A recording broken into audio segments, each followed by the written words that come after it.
Hello again. I'm going to present this screen.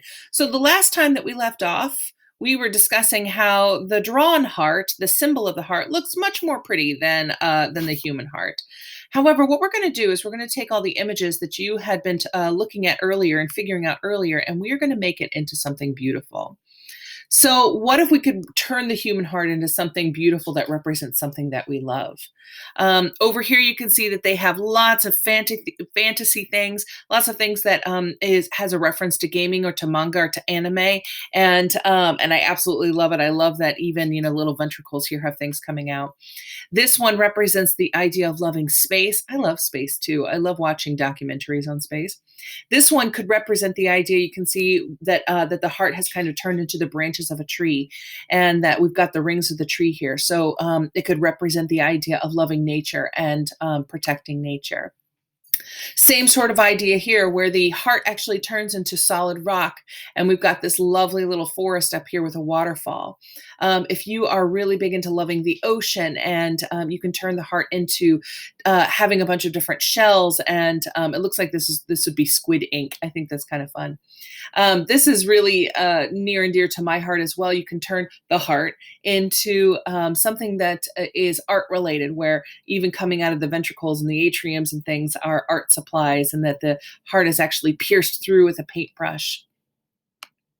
We also have things that could represent your childhood. Maybe there was a specific place that you love to go, and you can represent it by, a Ferris wheel, or helping others is a really good way. Or even, this one is very much based on culture. It could be patterns and stitching and things like that that are represented in your culture and in your heritage. So there's a lot of different ways that we can view and that we can make the human heart into something beautiful.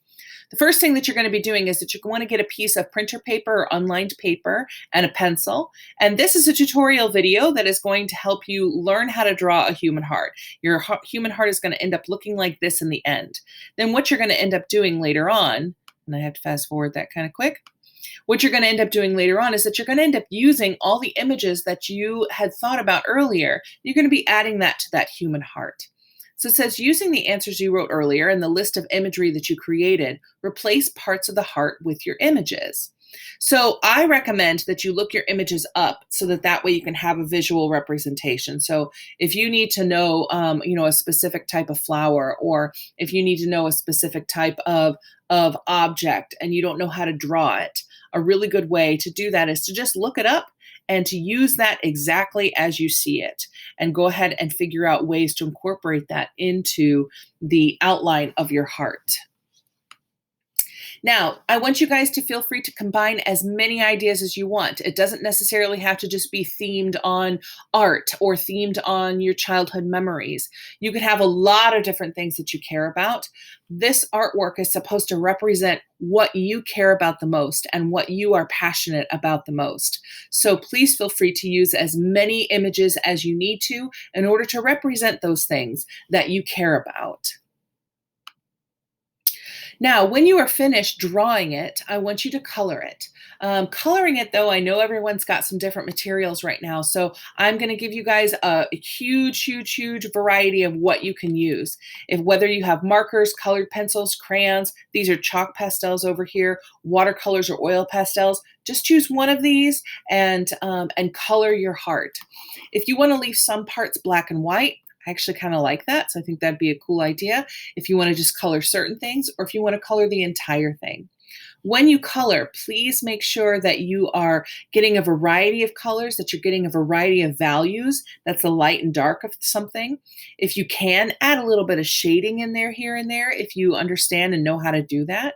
And let me know if you have any questions or you need some help, and I'll be more than happy to help you out with getting all the colors that you need and figuring out how to color things the way that you want it to look. When you're done, I want you to take a good photo of your heart and of your artwork. And I want you to submit your image and all the answers to your questions to Schoology. That's super crazy important. Make sure that you submit the questions as well. The last slide that I have here is how you're going to be graded. So please make sure that you take a look at this and that you understand how you're going to be graded throughout this entire process. If you have any questions, please let me know. And I hope you guys have a fantastic day.